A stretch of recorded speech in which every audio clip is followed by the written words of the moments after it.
Hello दोस्तों, सना Thakur module 6 में आपका स्वागत है। इस मॉड्यूल में आप लोग जानोगे कि फाइनेंशियल क्या क्या ज़रूरतें होती है, कैसे आप लोन लोगे, कितना डाउन पेमेंट लगता है, कितना तक लोन होता है, ये सारी बातें यहाँ पे सिखाई जाएगी। तो चलिए शुरू करते हैं। Real estate financial essentials topic क्या होगा? रियल एस्टेट इन्वेस्टमेंट के लिए पैसा कहाँ से आएगा।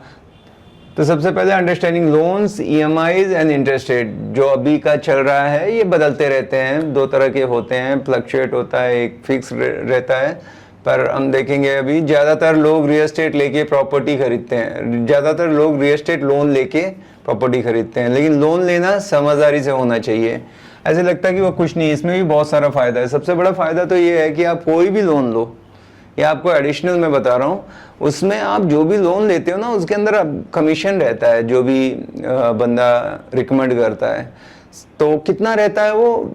0.4%। मतलब 1 करोड़ का अगर आपने लोन लिया तो 40,000 करीब मिनिमम है, और 1 लाख तक 0.4 से लेके 1% तक, अप टू 1% तक आपको उसमें जो सामने वाली बैंक है वो वापस कैशबैक भी देती है। जैसे मैं रियल एस्टेट में हूँ और मेरे क्लाइंट ने एक घर लिया, और अगर लोन भी वो मेरे से कर रहा है तो मैं अगर फाइल देता हूँ, डीएसए बोलते हैं उनको, या डीएसए चैनल मतलब कनेक्टर कोड होता है एचडीएफसी से, ऐसी से, तो वो हमको पैसे देते हैं। अगर आप किसी भी के पास से ले रहे हैं वहाँ पे बात करेंगे तो ये आपको फ़ायदा हो जाएगा। मतलब नहीं तो कम से कम वेव ऑफ कर देंगे, आपका जो चार्जेस है ना, प्रोसेसिंग फीस दुनिया भर के, वो नहीं होंगे, या तो आपको 40-50 हज़ार दे भी देते हैं, दे ही देते हैं, मिलता ही है, ये मान के चलो।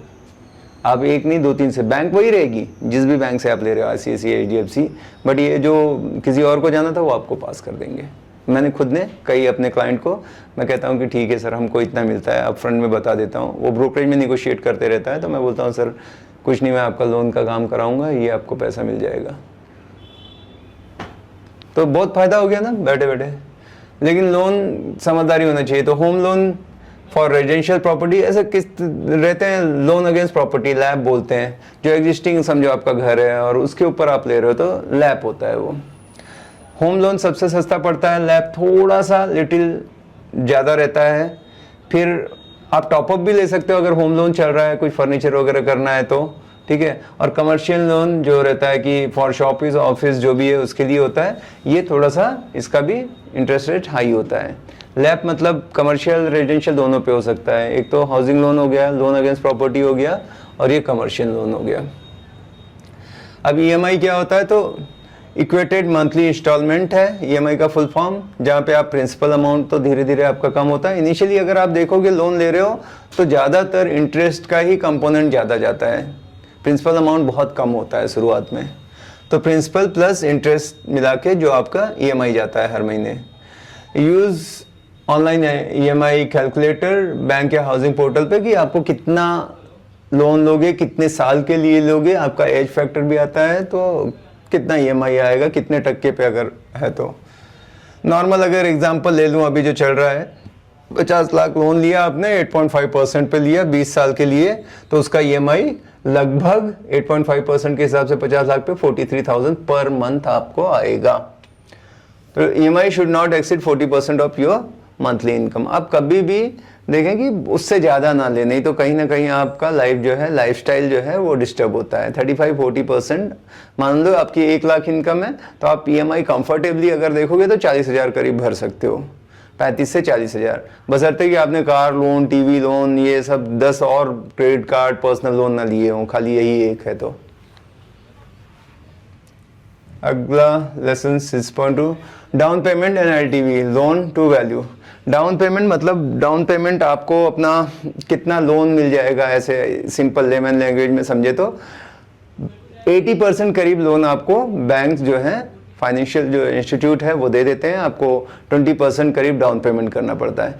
कई केसेस में जब प्रॉपर्टी बहुत महंगी हो, या आपका प्रोफाइल या आपका इनकम बहुत अच्छा हो, तो 90% तक भी दे देते हैं, ठीक है। तो आप इतना लोन ले सकते हो, बाकी डाउन पेमेंट करना पड़ता है। लोन टू वैल्यू रेशियो क्या होता है? नॉर्मली 75% to 80% जो है आपको फाइनेंस दे देती है, और बचा हुआ 20-25% आपको देना पड़ता है। दिस इज डाउन पेमेंट, ठीक है। किसी किसी केस में जैसे मैंने बताया आपको 90% तक भी फाइनेंस कर देती हैं बैंक्स। एग्जाम्पल लेते हैं, एग्जाम्पल प्रॉपर्टी प्राइस, मान लो कि प्रॉपर्टी की जो कीमत है वो 60 लाख है, बैंक लोन आपने लिया 80%, तो कितना मिलेगा 48 लाख आपको बैंक देगा, डाउन पेमेंट आपको 12 लाख करना पड़ेगा।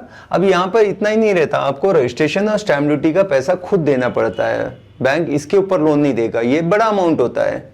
जैसे स्टैम्प ड्यूटी अगर मैं पुणे में हूँ तो बात करूँ 7% स्टैम्प ड्यूटी है, 30,000 रजिस्ट्रेशन का है, तो इस पे नहीं होता है। तो आपको 12 लाख प्लस ये 8-10 लाख, मतलब 7-8 लाख तो मिनिमम हो गया आपको एक्स्ट्रा लगने वाले हैं, ये सोचो। नहीं तो खाली 60 लाख की प्रॉपर्टी में 12 लाख प्लस ये, तो मुझे एक 8 लाख भी मैं पकड़ता हूँ तो 20 लाख मेरा खर्चा आने वाला है। तो hidden cost include registration, stamp duty, legal charges. Legal charges मतलब जो लॉयर जो ये सब करता है वो ज़्यादा नहीं होते, 10 से 15 हज़ार लीगल चार्जेस आते हैं। तो add 7 to 10% extra in your budget. 7% तो मिनिमम स्टैम्प ड्यूटी जा रहा है, बट ये सारी चीज़ें दिया, कभी अगर इनकेस ब्रोकरेज वगैरह होता है तो वो अगर ऐड हो गया तो एक 7 से 10% आपको property plus down payment plus आपका लगेगा करने के लिए। यूजिंग लीवरेज वाइजली, अभी लीवरेज है मतलब आप बैंक से लोन लेके प्रॉपर्टी ले रहे हो, पर समझदारी से करो। लीवरेज का मतलब होता है कि दूसरे के पैसे से पैसा कमाना, लाइक बैंक लोन वगैरह लेके। एग्जाम्पल क्या है कि 20 लाख आपके पास है, 80 लाख का प्रॉपर्टी खरीदा लोन से, रेंट आ गया 30,000, ठीक है। अभी EMI कितना अपने को रेंट आ रहा था, तो रेंट से आपका EMI का भी पैसा जा रहा है, थोड़ा सा ही अपने घर से लगाना पड़ रहा है, EMI चुकाने भी प्रॉफिट बचा सकते हैं। कॉशन, ओवर लिवरेज मत करो, बहुत ज्यादा लोन मत कर रखो। प्रॉपर्टी वैकेंट हो गई तो EMI का बर्डन आप पे आएगा, ये भी ध्यान में रखो, क्योंकि अभी कोविड में बहुत लोग बहुत परेशान हुए क्योंकि प्रॉपर्टी वैकेंट हो गई। और मैं तो इस बिजनेस में था, तो मैक्सिमम लोगों ने बेचने के लिए निकाल दी, क्योंकि उन्होंने सोचा था मुझे EMI के लिए मेरा रेंट इतना आएगा, मैं खाली इतना डाल के करूँगा, पर रेंट आना बंद हो गया। पर वो टाइम पे बैंक ने ये ऑफर भी दिया था, चाहिए तो आप इतने दिनों तक EMI ना भरें, पर वो बर्डन बहुत आता है, हम पे भी आया था, इसलिए हमने फिर उस प्रॉपर्टी को ही बेच दिया। हमने कहा कि ये, क्योंकि वो मैं पूरा स्ट्रेच करके लोन ही हो गया था, मैंने कहा कि थोड़ा कंफर्टेबल रहना चाहिए, ओवर एकदम कट टू कट नहीं चलना चाहिए, फिर बहुत डिस्टर्ब होता है, कुछ ऐसा हो गया। तो सेफ रूल क्या है, फर्स्ट प्रॉपर्टी लोन अलाउड है, second and onward only if first is cash flow positive. पहले पे लोन ले लिया, सेकेंड थर्ड कब लेंगे, जब वो वहाँ से कुछ बच रहा है, ना कि उसका भी EMI अभी भरना बाकी है। ऐसा है कि रेंट से ही उसका जा रहा है, समझिए 40,000 रेंट आ रहा है और 40,000 EMI, तो सेकंड में आपने चांस ले लिया, एक प्रॉपर्टी वो बन गई, पर उसका भी अभी तक बाकी है, तो सेकंड थर्ड में पैसा डाल के मतलब नहीं है। मतलब ये समझदारी का काम रहेगा। ये छोटी छोटी बातें हैं दोस्त, इसी में गलती करके ना फिर लोग बोलते हैं यार ये सब नहीं, अपना जॉब कर रहे हैं, अपना पैसा इधर लगाना ठीक है, इसमें बहुत रिस्क है। पर रिस्क क्या है, अगर आप गाड़ी बिना चलाए, मतलब ट्रेनिंग लिए जाके चलाओगे तो रिस्क है, क्योंकि आप कहीं भी ठोकोगे। पर वही प्रॉपर ट्रेनिंग ले लिया तो कोई रिस्क नहीं रहता। अब समझो चलाना सीख गए, लेकिन बार बार सिग्नल जंप कर रहे हो, तब भी रिस्क है, आज नहीं तो कल कुछ तो एक्सीडेंट होगा। तो आप वो सेफ्टी के हिसाब से चलोगे तो वही चीज़ आपके लिए एंजॉय करोगे, कोई रिस्क नहीं है। क्रिएटिव फाइनेंसिंग टेक्निक क्या है, तो जब बजट टाइट हो या बैंक लोन नहीं मिलता, तब आप क्रिएटिव सॉल्यूशन ट्राई कर सकते हो। क्या क्या है क्रिएटिव मेथड, पार्टनर इन्वेस्टिंग, दोस्तों फैमिली के साथ मिलकर इन्वेस्ट करो, वो भी एक तरीका है। घर में ही सब ने थोड़ा थोड़ा कंट्रीब्यूट करके प्रॉपर्टी ले लिया, जरूरी नहीं कि बहुत महंगा लो, सब ने थोड़ा थोड़ा डाला, 10-20 लाख, जिसका जितना शेयर है बेचते समय उस हिसाब से डिवाइड कर लेंगे, और प्रॉपर्टी कोई चांस की मिल रही है उसको खरीद लिया, बिना लोन के हो गया।